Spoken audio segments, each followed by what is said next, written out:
మనదైన తెలుగు కట్టు బొట్టు విద్యార్థి నాయక దశ నుంచి రాజ్యాంగ ఔన్నత్య పదవి ఉపరాష్ట్రపతి దాకా తిరుగులేని హిట్టు. సాక్షాత్తు దేశ ప్రధానమంత్రి అన్నారు, వారి మాటలు వేగంగా స్వారీ చేసే గుర్రంలా సాగుతాయని. అలాంటి పెద్దలు వెంకయ్యనాయుడు గారు పద్మ విభూషణ్ అవార్డును సొంతం చేసుకున్న సందర్భం.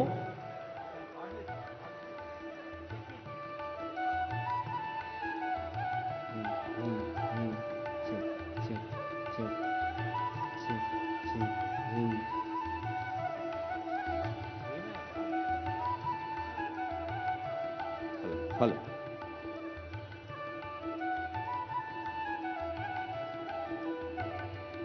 ఈ సన్మానంలో మనం సైతం పాలు పంచుకున్నాం కరతాళ ధ్వనులతో.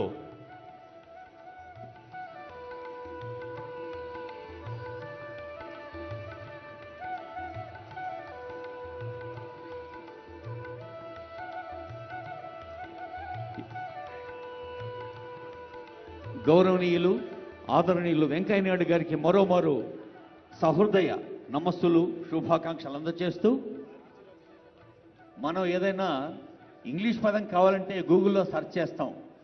MEGA అనే 4 అక్షరాన్ని గూగుల్లో కొడితే గ్రేట్ అనే అర్థం వస్తుంది కదా. బహుశా ఇంకో 10 ఏళ్ల తర్వాత మెగా మీనింగ్ అని కొడితే చిరంజీవి అనే అర్థం వస్తుంది. అలాంటి చిరంజీవి గారిని ఆహ్వానిస్తుంది వేదిక.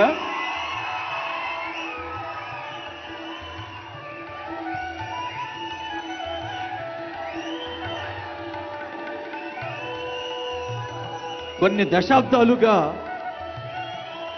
తెలుగు సినిమా కోసం ఒక క్రమశిక్షణతో, పట్టుదలతో, సహనంతో, వినయంతో చేస్తున్న కృషి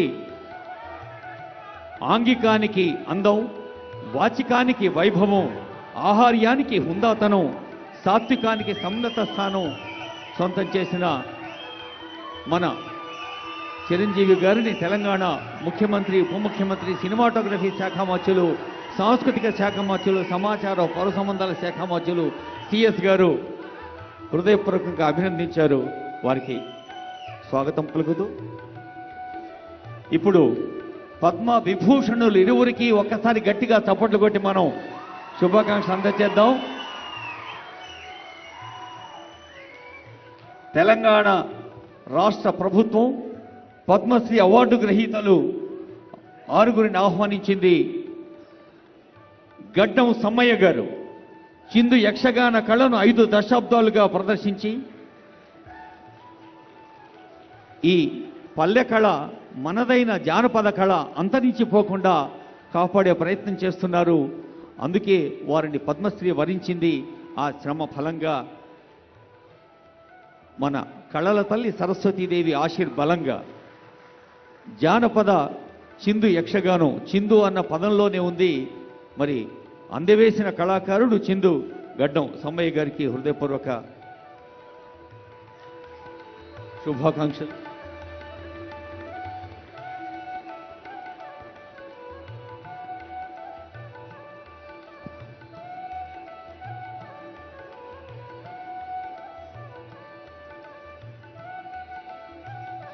పద్మశ్రీ అవార్డు అందుకుంటున్న కళాకారులందరికీ హృదయపూర్వక శుభాకాంక్షలతో స్థపతి వేలు ఆనందాచారి గారిని ఆహ్వానిస్తోంది వేదిక. స్థపతి వేలు ఆనందాచారి గారు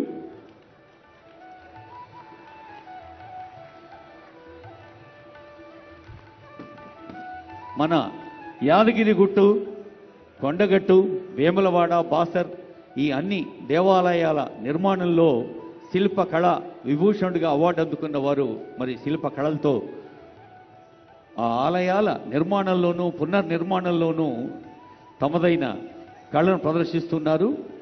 వేలు ఆనందాచారి ఆలయ నిర్మాణాల్లోనూ పునర్నిర్మాణాల్లోనూ కీలకంగా పనిచేస్తున్న వీరు